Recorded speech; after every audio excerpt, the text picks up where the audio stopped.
Hello guys नमस्ते सम्पूर्णमा। आज चाहिँ हामी पुलाउ बनाउन आँटेको दिदीले चाहिँ गाजर केलाउँदै हुनुहुन्छ अनि हामी चाहिँ पसल जाँदा दही पनि ल्याएका छौँ भनेर देखाउँदै थिएँ।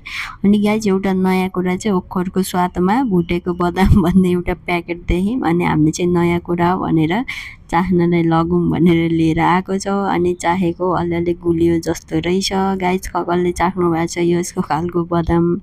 अनि दिदीले चाहिँ गाजरलाई काट्नुभयो। यसरी बनाएपछि यसरी हामीले टक्क टक्क मिलाएर राख्यौँ।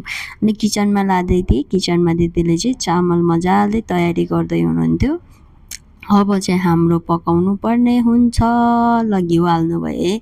अब यसैमा चाहिँ पनिर भुट्नुभयो है। पनिर र बदामलाई चाहिँ भुटेर मजाले भुटेर पहिला निकाल्नुभयो। अनि फेरि पनि पालो हुन्छ यसको चामल भुट्ने कुरा। अब चाहिँ चामल भुट्नुहुन्छ यसैमा। अब यो चामल भुटेकोमा चाहिँ अघि भुटेको बदाम पनिर अनि बाँकी अघि काटिएको हाम्रो गाजर क्याप्सिकमहरू पनि हाल्दै हुन्छ। साथीहरू यसमा चाहिँ केराउ भएको भए मिठो हुन्थ्यो भन्ने कुरा गर्दै थियो हामीले, तर केराउ चाहिँ थिएन। हरियो केराउ आउन छोड्यो भन्दै हुन्थ्यो त्यहाँ पसलको दाइले।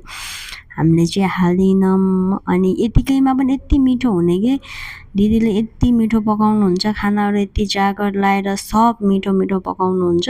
अब यसलाई चाहिँ सबै कुरा हालेर यसरी पकाउँदै हुनुहुन्छ भुटेर घिउमा। यति मिठो देखिरहेछ है अहिले नै। अब यसलाई चाहिँ चलाएर सिटी हालिदिनु पर्ने हुन्छ साथीहरू पानी हालेर। अब यो हालेपछि पाकेको ढ्यान्टाडा हेर्नुहोस् गाइस कति मिठो भइदेखिरहेछ है। ओ माई गड यति मिठो।